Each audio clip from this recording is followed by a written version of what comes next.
Guys, this time I want to show you how to rappel and retrieve your rope. Not so much the rappelling, just retrieving your rope in case you're rappelling in a situation where your rope only extends the length of your rappel. I carry a 100-foot rope with me. If I have to rappel off of something 100 foot, 90 foot, this is the way I would do it. I understand that this one that I'm going to show you here, it's just a small rappel. I could throw my rope around a tree, rappel down, and then yank down on one side of the rope and retrieve my rope. But in a scenario where you can't do that, this is what I came up with. 2 sticks in the ground, or some kind of device to hold your trigger stick, like this. Your rope looped around it, another piece of string tied onto here, or rope or anything, onto some kind of engine, a bungee cord, a deadfall, something that when your pressure is released off of those sticks, and it's released and let loose, it's going to pull this up, allowing your rope to slide off.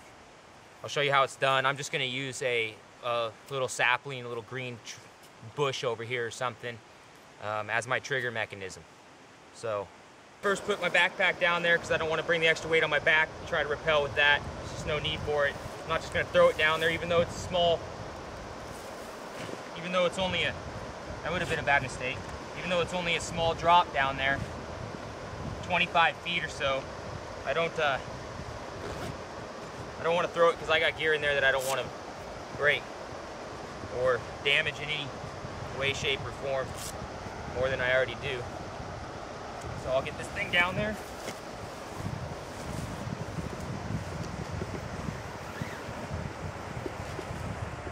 All right, now that it's down there,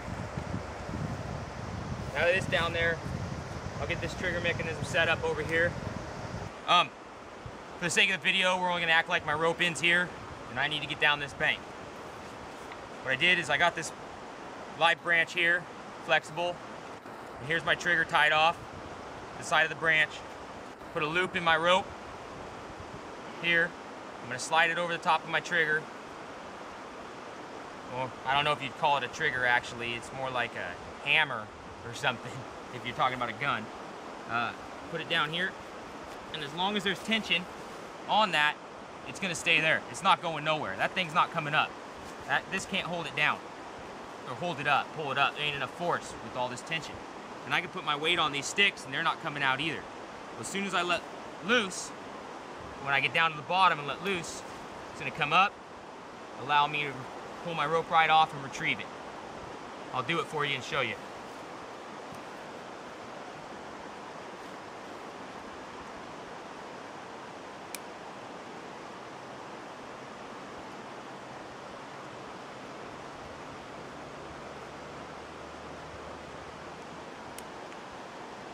Going kind of fast here because I'm trying to beat the sunlight, beat the nighttime actually, that's coming on us pretty quick. Me and my cousin here, who's recording, we've been down here already, did this once before with a different camera, got back to the house and realized the camera wouldn't pick up no sound, so we had to get a whole different, we had to upgrade our camera to our better camera here. So here we go.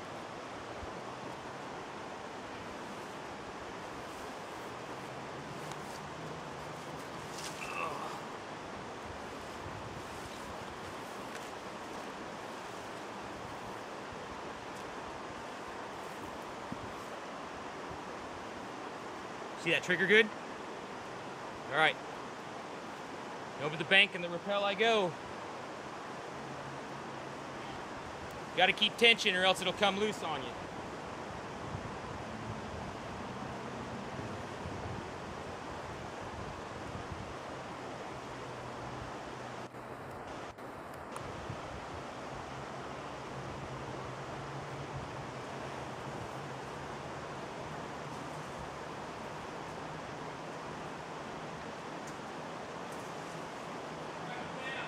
Okay, he's at the bottom. Okay, now he's going to retrieve his rope. Trigger's pulled, rope is clear. And that is it.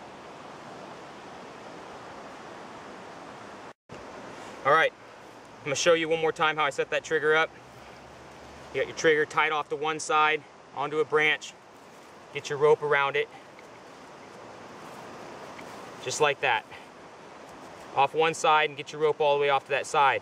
When I first tried this, I had it more like this, and we actually, in the experimental stage, we had some problems when it released. It actually released me right onto this other stick and still caught my rope, and I couldn't retrieve it. So after messing around with it a few times, this is the way. We haven't had problems with it since we did it like this.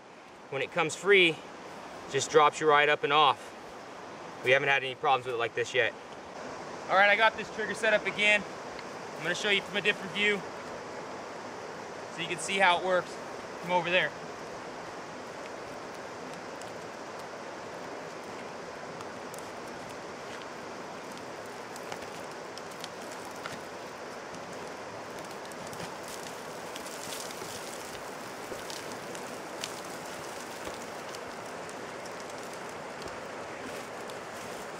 Down, a little dusty, down, undo, and I'll undo the trigger. Here we go. I'm just gonna let go and then retrieve my rope. That's it. I'm ready to move on to the next option. But if you're gonna try this, at least practice it a couple times. You know, work with it and just get the feel of it. Don't go jumping off no bank or nothing with it until you actually understand what's really going on there. I guess that's all I have to say, and just be safe.